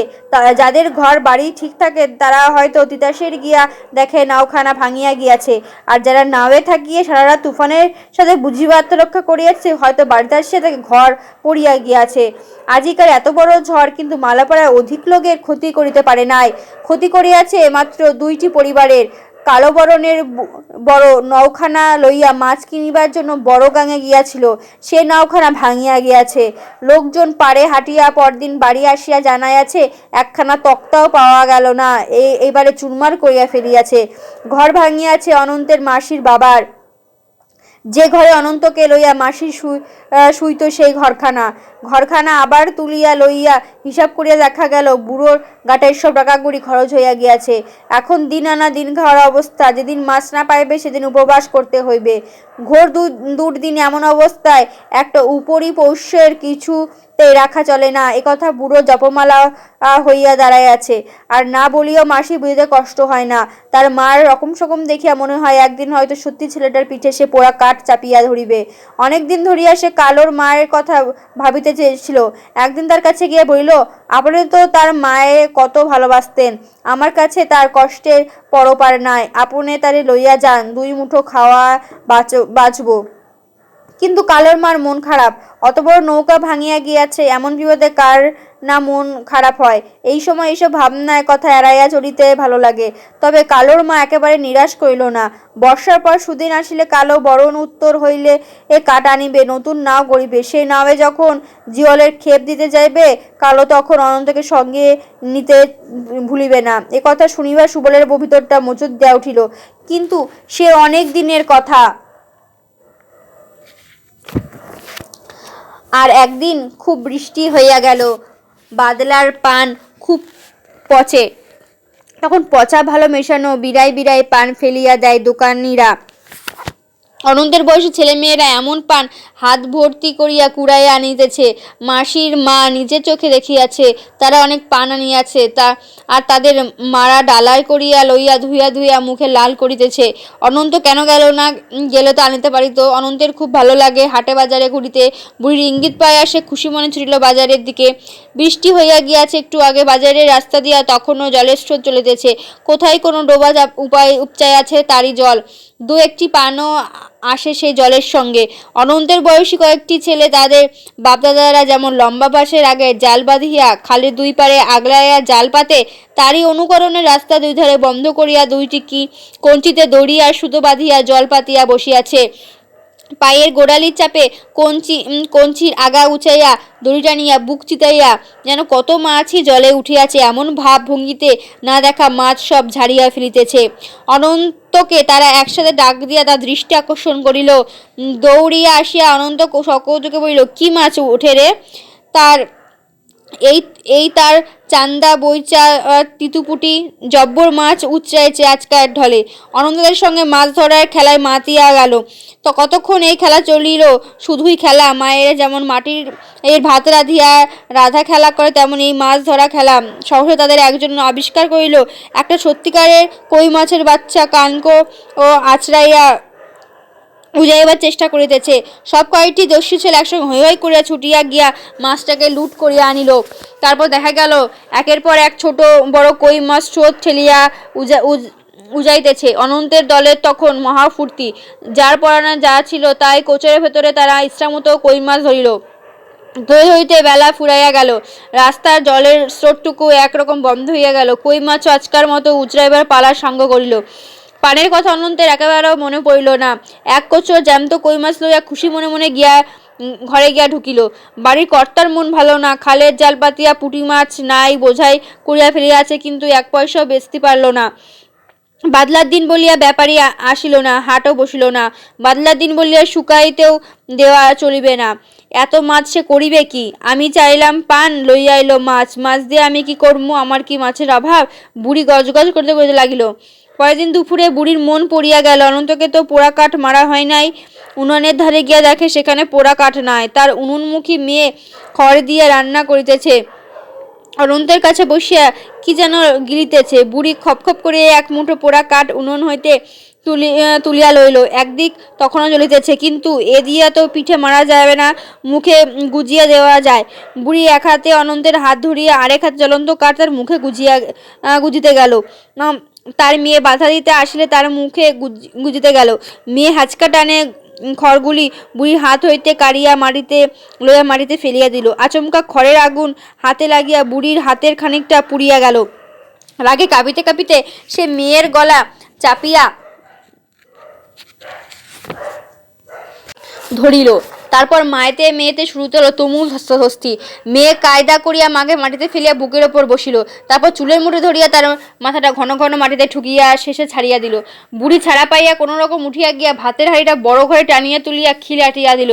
মারামারির মাঝখানে অনন্ত বাহির হইয়া গিয়াছিল, যার আদেশে ঝড় থামিয়া গিয়াছে সেই নারীকে ডাকিয়া আনিবার জন্য। সে না হইলে এই যুদ্ধ থামাইবে কে? কিন্তু তাকে ঘরে পায় নাই। ফিরে আসিয়া সে দেখে মাসি লান মুখে বসিয়া আছে, চুলগুলি আলুথালু, পিঠের কাপড় খুলিয়া গিয়াছে।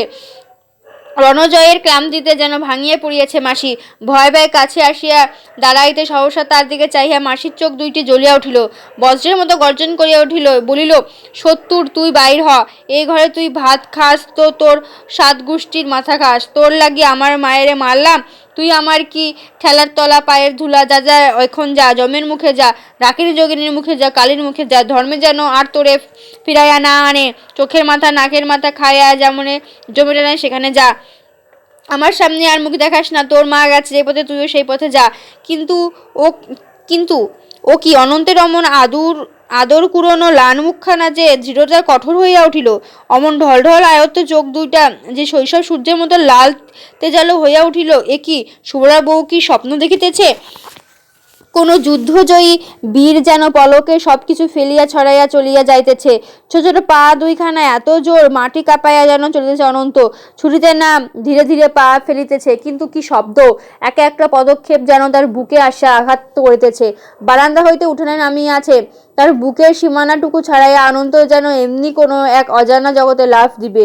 সুবলার বউ আর স্থির থাকতে পারিল না, উঠিয়া তার হাত বাড়াইয়া স্থলিত কণ্ঠে রাখিল, অনন্ত। অনন্ত ফিরিল না। সুবলা বউ পড়িয়া যাইতেছিল, তার মা কোথা হইতে ছুটে আসিয়া ধরিল।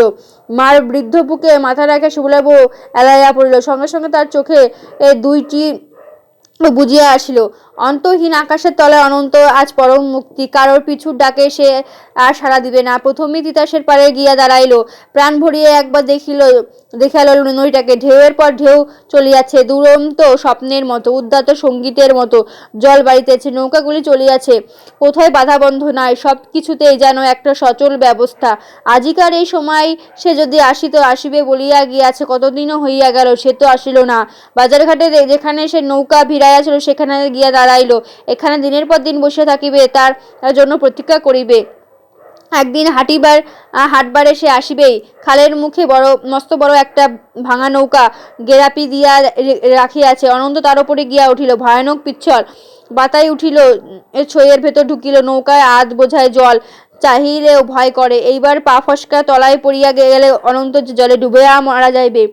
পাছার দিকে কয়েকখানা পালিশ পাড়াতন, রোদ বৃষ্টি কিছুই ঢুকিবে না, কেউ দেখিতে পাইবে না। ভারী সুন্দর। এখানে অনন্ত চিরদিন কাটাইয়া দিতে পারিবে, যতদিন সে না আসিবে এখানে কাটাইয়া দিবে। এখানে হইতে সোজা দক্ষিণের দিকে নদীর গতি চাইলে শেষ অবধি দেখা যায়। বহু দূর দূরান্ত হইতে, দক্ষিণের রাজ্য হইতে কেউ বুঝি ঢেউ চালাইয়া দেয়, সেই ঢেউ আসিয়া লাগে অনন্তের এই নৌকাখানাতে।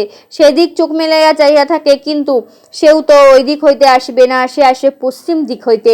অনন্ত একবার পশ্চিম দিকে যতদূর চোখ দেয় চাইয়া দেখে, সে আসে না। ব্যর্থতা তার মন ভরিয়া যায়, আবার দক্ষিণ দিকে চায়। সেই নদী কত দীর্ঘ, এই দীর্ঘতা তার মন ভরাইয়া দেয়। বিকালে ক্ষুধা পাইলে চুপি চুপি নামিয়া আসিয়া সেই পানওয়ালার সামনে দাঁড়ায়। আজ হাটবার নয়, পানওয়ালা তেমনি ভাবে পান ভাজাইয়া চলিয়াছে। তার ইঙ্গিত পাইয়া এক হাঁড়ি জল তুলিয়া দিল। সেও প্রতিদিনের এক গোছ পান তার দিকে ফিরাইয়া দিল। অনন্ত পান লইল না। কি ভাবিয়া লোকটা একটা পয়সা দিল। অনন্ত এক পয়সা ছোলা ভাজা খাইয়া দেখিল পেট ভরিয়া গিয়াছে। কালো আধার, পাটাতনে শুইয়া খুব ভয় করিতেছিল, কিন্তু কখন ঘুমাইয়া পড়িয়াছে। সকালে জাগিয়া দেখে সারা রাত তার মা ঠিক তার কাছটাতেই শুইয়া গিয়াছে। তার দেহের উষ্ণতা এখন পাটাতনে লাগিয়া রহিয়াছে। ওরা মিথ্যা কথা বলিয়াছে। মা কি কখনো তার অনিষ্ট করতে পারে? মা দিনের বেলায় দেখা দিতে পারে না মরিয়া গেছে বলিয়া, কিন্তু রাতে ঠিক আসিবে, আর সে কিছুই ভয় করিবে না। বড় ঘটা করিয়া বড় তেজ দেখাইয়া চলিয়া গিয়াছে ছেলেটা। যেখানে থাক, মরিবে না ঠিক। একটা গোটা মানুষরা মরিয়া যাওয়া কেন সহজ? সে যদি আর কখনো ফিরিয়া এ ঘরে না আসিত, কেউ যদি তাকে দেখিতে না পাইয়া সঙ্গে করিয়া নিয়া মানুষ করিত কোনো মুখে, আর সে এই ঘরে আসিবে? ঈশ্বর করুন আর যেন সে ফিরিয়া না আসে। আর মা নাই, দুনিয়ায় সব মানুষই তার কাছে সমান।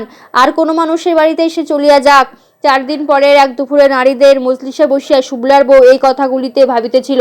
অনন্তের প্রসঙ্গ বলিতেই বলিল, আপদ গেছে ভালো হইয়াছে, কার দায় কে সামলায় গো দিদি, আমার পেটের না পিঠের না, আমরা কেন অত ঝকমারি, মা খালি ঘরে পইরা মরছে, কেউ নেয় না দেখা আমি গিয়া আনছিলাম, এখন সাধ্য শান্তি চুকে গেছে, এখন দেখি খুশি গিয়া মরুক, আমার দায় ফায়রা নাই। নিজেগুলি কথা বলিল সকলে অনন্ত সম্বন্ধে বলিবার সকল কথা চাপা দিবার জন্য। তবু একজন বলিয়া বসিল, আমার বৃন্দাবন দেখিয়াছ, গামছাই করিয়া হাটে খলসে মাছ বেরিতেছে। আর একজন পান চেয়ে বলিল, আমার নন্দলাল দেখিতেছ, পচা পানের দোকানের সামনে চুপ করিয়া দাঁড়াইয়া আছে, দোকানে এই কত পচা পান তার দিকে ছুড়িয়া ফেলিতেছিল, সে একটিও না ধরিয়া চুপ করিয়া দাঁড়াইয়া আছে। শুক্লা বউ আর শুনিতে চায় না, কিন্তু তৃতীয় একজন না শুনিয়া ছাড়িল না। কাল রাতের আধারে লবচন্দনের বউয়ের ঘরে গিয়া ঢুকিয়া কতক্ষণ পান সুপরি নিয়া লবচন্দ্রনের বউ তাকে ভাত খাওয়া বিছানা করিয়া বলিল শুইয়া থাক, কিন্তু শুইল না, বাহির হইয়া ভূতের মতন আধারে মিলিয়া গেল। দিনের বেলা লবচন্দ্রনের বউ তার স্বামীকে দিয়া কি খোঁজটাই না খুঁজাই আছে, কিন্তু কোথায় থাকে কেউ বলিতে পারে না। কেউ নাকি বলে জঙ্গলের মধ্যে থাকে, কেউ বলে শিয়ালের গর্ত থাকে, কেউ বলে যাত্রাবাড়ি শ্মশানের, কেউ মঠে আছে, আর ভিতরে থাকে। ছেলেটা দেওয়ানা হইয়া না গেলেই হয় দিদি। খুব যে দরদ লবচন্দ্রনের বউয়ে স্বামীকে দিয়া খোঁজাইছে, বলি কয়দিনের কুটুম, এতদিন দেখাশোনা করিয়াছে কে? মা যখন মরিল লবচন্দ্রনের বউ তখন কোথায় ছিল? আর মরিতে আসলে যদি এদিকের পথে তো কাটা দিয়া রাখে নাই কেউ, ভাত ভিক্ষা করিয়া খাইতে আসে লবচন্দ্রের ঘরে কেন? এমন ভিক্ষা তো আমিও দিতে পারিতাম। কথাগুলি শুক্লার বউ মনে মনে ভাবিল, কিন্তু প্রকাশ করিয়া বলিল না। রাত্রের পেট পুড়িয়া খেয়ে শুইয়া গিয়াছে, এমন সময় বিন্দার মা আসিয়া বলিল, ও শুক্লার বউ, দেখো যা রঙ্গ। ধরপড় করিয়া উঠিয়া কে দেখে অনন্ত আস্তা কুড়ের পাশে বসিয়া বসিয়া আচাইতেছে, আর লবনার বউ হাতে একটা কেরোসিনের কুপি লইয়া দাঁড়াইয়া আছে। এতখানি সামনে গিয়া পড়া শুক্লার বউয়ের অতি প্রেত ছিল না, সে হকচকাইয়া গেল। ছেলেটা একটুও না চমকাইয়া হাতের খটি মাটিতে রাখাইয়া গটগট করিয়া চলিয়া গেল। কেউ কিছু বলিতে পারিল না। ফেরার পথে শুক্লাবাবু বলিল, বিন্দার মা, একদিন ধইরা জন্মের শোধ মাইর দিয়া দেই, কি কও? বিন্দার মা কিছুই বলিল না। ভেতরে ভেতরে কি ষড়যন্ত্র হইতেছিল শুক্লার বউকে কেউ কিছু জানিতে দিল না। একদিন দেখা গেল লবচন্দ্রনের বই ভাই আসিয়াছে, নাম তার বনমালী। যে রহস্য কেউ ভেদ করিতে পারে না, সে রহস্য ভেদ করিয়া ফেলিয়াছে। খালের মুখে এক গেরাপি দেওয়া ভাঙা নৌকায় খোপ হইতে টানিয়া বাহির করিয়া আনিয়াছে অনন্তকে। তারপরের দিন দেখা গেল তারা তিনজনে মিলিয়া নৌকায় গিয়া উঠিয়াছে। সব কথা শুনিয়া শুক্লার বউ যাইতে প্রবৃত্তি হইতেছিল না। বিন্দার মা জানে তার ব্যথা কোথায়, বলিল, একদিন পাললি লাললি খাওয়ালি ধোয়াইলি, আজি পর লইয়া যায়, কোন দিন দেখবি কি দেখবি না, শেষ দেখা দেখবে। হ্যাঁ, শেষ দেখা একবার দেখিতে হইবে। শুক্লার বউ উঠিয়া পড়িল। ঘাটের কাছে অনেক নারী গিয়া জমিয়াছে। সাহাপাড়ার এক নারী ঝাঁকুনি মারিয়া কলসি কাকলের ওপর তুলিতে তুলিতে মালপাড়ার এক নারীকে বলিল, কারে কে লইয়া যাইতেছে গো দিদি? লবচন্দ্রনের বউ উদয় তারাকে তার দাদা বনমালী নিতেছে। আমার বাপের বাড়ি আর তার বাপের বাড়ি এক গায়ের পাশাপাশি ঘর, বুঝলাম। নারীদের দলে গিয়ে শুক্লার বউ দাঁড়াইল, দেখিল দুজনেরই মহাখুশি। উদয় তারা মাঝে মাঝে ছড়া কাটিয়া রঙ্গ করিতেছে, আর অকৃতজ্ঞ কুকুরটা খুশি মনে এদিক ওদিক চাহিয়া দেখিতেছে। উদয় তারা এখন আর লবচন্দ্রনের বউ নহে, এখন সে বনমালীর বোন। গর্বিত দৃষ্টিতে ঘাটের নারীদের দিকে চাহিয়া সে একটি বউ ম্লান মুখে তাকাইয়াছিল উদয় তারার দিকে। তারা বাপের বাড়ি নবীনাগড় গ্রামে। তাকে খুশি করিবার জন্য উদয় তারা ডাকিয়া বলিল, কি গো, নবীনাগড়ের ছবি না বহুদিন ধইরা যে দেখি না। উদয় তারাকে যারা জানে তারা সকলে হাসিয়া উঠিল। সে বউ অমন ফিক করিয়া হাসিয়া বলিল, জামাই ঠকানি কি কইলা? এই কয়জনার হাসি তামাশার মধ্যে বনমালীর নৌকা তিতাসে জলে ভাসিয়া পড়িল। আকাশটা বেজায় ভারী, মেঘে মেঘে ছাইয়া গিয়াছে। সারাদিন সূর্যের দেখা নাই, মাথার ওপর যেন চাপিয়া ধরিয়াছে। বাদলার এই নুইয়া পড়া আকাশটা মানুষের আবাদে নিঃশ্বাসে ফেলায় অনেকখানি অধিকার আত্মসাৎ করিয়া ময়লা একখানা কাঁথা দিয়া বুঝি কেউ ঢাকিয়া ফেলিয়া মালপাড়াটাকে। হু হু করিয়া বাতাস বইতেছে, মাথায় কাপড়টুকু বুকে দিয়া দুই তিন পর্তা জড়াইয়া শুভ্রার বউ একটা মেটে কলসি লইয়া নদীতে গেল। পাড়ে উঠানের মতো ঢালা জায়গায় এতদিন অবারিতভাবে পড়িয়া থাকিত। জেলেরা জাল ছড়াইতো, জেলের ছেলেরা লম্বা করিয়া মেলিয়া সুতো পাকাইত, ছেলেরা, শিশুরা, বয়স্করা, বিধবারা রোদের জন্য সকালে গিয়া বসিত, বিকালে ছেলেরা খেলা করিত। ছুটাইয়া আসা দুটি একটি গরু ছাগল ঘাস খাইত। রাক্ষসী তিতাস ধাপে ধাপে বাড়িয়া আসিতে তার অনেকখানি জায়গা গ্রাস করিয়া ফেলিয়াছে। অবধি কেউ এখন নড়াচড়া করিবে সে উপায় নাই। সুদিন কোথায় কোন সুদূরে ছিল জল ভরা কলসি লইয়া আসিতে পথ ফুরাইতে চাইত না, এখন এত কাছে আসিয়াছে, বাড়ি হইতে নামিয়া পাড়ার আর বাহিরে পা দিলেই জল। তবু যা একটু জায়গা খালি আছে, আর দুদিন পর তাও জলে ভরিয়া যাইবে। আগে যেখানে নামিয়া স্নান করিতাম সেখানে আজ গাঙের তলা, বড় জালের বড় বড়শি ডুবাইয়া সেখানকার মাটি ছোলা যাইবে না। মাথার ওপরে কালো আকাশ ঝুলিয়া পড়িয়াছে, পাড়ার বাহিরে তিতাসের কালাপানি শাসা করিয়া আগাইয়া আসিতেছে, দুই দিক হইতে চাপিয়া ধারায় মতলব। দক্ষিণ দিকে চাহিয়া নির্ভরসায় বুক কাঁপিয়া ওঠে। আষাঢ় মাস হইয়া গিয়াছে, মাঠ ঘাট যতদিন ডাঙা ছিল বৃষ্টির জল তাহাদের ধুইয়া মুছিয়া সাদা গেরুয়া অনেক মাটি লইয়া গিয়া নদীতে পড়িত। এখন সব মাঠ ময়দান জলের তলায় চাপ পড়িয়াছে, তাহাদের ওপর এক বুক জল, সাঁতার জল। সব পরিমাটি জলের তলে থিতাইয়া রহিয়াছে, ওপরে ভাসিয়া রহিয়াছে নির্মল জল। তিতাসের জল তাই সাদা নয়, গেরুয়াও নয়, একেবারে নির্মল। আর নির্মল বলিয়ায় কালো। সেই কালো জলের উপরে দিয়া ঢেউয়ের পর ঢেউ আসিয়া এখানে আছাড় খাইতেছে, ঢেউয়ে ঢেউয়ে জল কেবল আগায়ে আসিতেছে। জেলেদের হইয়াছে ঝকমারি, ঘন ঘন নাও বাঁধো, খুঁটি বদলাইতে হয়। একদিন হাঁটু জলে গুলুইয়ে রাখিয়া খোটা ছিল, পাছার খোটা ছিল বুক জলে। তিন দিনের দিন গুলুই খোটায় হইয়াছে কোমর জল, আর পাছার খোটায় সাঁতার পানি। নৌকায় উঠিতে কাপড় ভিজিতে হইতে, তোল আবার খুঁটি আগাইয়া আনো, নাও আবার মাটির কাছে। এভাবে খুঁটি তোলাতুলি করিতে করিতে শেষে নাওয়ের গুলোই পল্লীর গায়ে আসিয়া ঠেকিল। নতুন জল মালাপড়ার গায়ে ধাক্কা দিয়া তার পূর্ণতা ঘোষণা করিয়াছে। ঘরবাড়ির কিনারায় বেতঝোপ বন জমানি ছিটকির গাছগাছালি ছিল, নতুন জলের তলায় এখন সেগুলি কোমর অবধি ডুবিয়া গিয়াছে।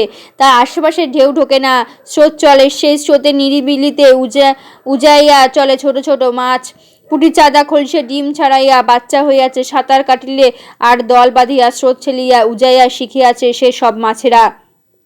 থালা ধুইতে গেলে এত কাছ দিয়া চলে যেন আঁচল পাতিয়া ধরা যাইবে। অনন্ত এখানে একটা ছোট জাল পাতিলে বেশ ধরিতে পারিত, হাটে নিয়া বেচিতে পারিত। এমন সময় মাছের দর বাড়ে। উজানিয়া জলে অঢেল মাছ ধরা দেয় না। কমিবার মুখে মরা জলে যত মাছ মারা পড়ে, তখন মাছের দর থাকে কম। এখন দর বেশি, খুব বেশি। ঘাটে লোক নাই, নিরালা ঘাট পাইয়া ঝাঁকে ঝাঁকে তারা ঘাট অতিক্রম করিতেছে। এই রকম কত ঘাট ডিঙাইয়া আসিয়াছে, আরো কত ঘাট ডিঙাইতে হইবে। তারপর এত বাধা বিঘ্নের পাহাড় ঠেলিয়া কোথায় গিয়া তাহাদের যাত্রা শেষ হইবে, কোথায় তাহাদের পথের শেষ কে জানে, কে তার খোঁজ রাখে। কিন্তু তারা উজাইবে, থালা দিয়া ঢেউ খেলাইয়া বাধা দাও, তারা আলোড়নের কাঁপিয়া কাঁপিয়া একটু পিছু হাঁটিয়া যাইবে, কিন্তু জল স্থির হইলে আবার তারা চলিতে থাকিবে। হাত বাড়াইয়া ধরিতে যাও, নিকট দিয়া যাইতেছিল, দুই হাত বার পানি দিয়া আবার পাল্লা ধরিবে, তবু তারা যাইবেই। ঘাটে অত্যাধিক মানুষের আলোড়ন থাকে যখন, তারা গাছগাছাড়ার খোপে খোপে দলে দলে তৃষ্টাইতে থাকিবে, বেশিবার পানি দিয়া যাইতে পারে না। ছোট মাছের অগাধ জলে বিষম ভয়। ঘাটের এধারে তারা দলে ভারী হইতে থাকিবে। ঘাট ঠিক চুপ হইলে আবার যাত্রা শুরু করিবে, কেউ আটকাইয়া রাখিতে পারিবে না। পরের পর্ব খুব তাড়াতাড়ি আসবে।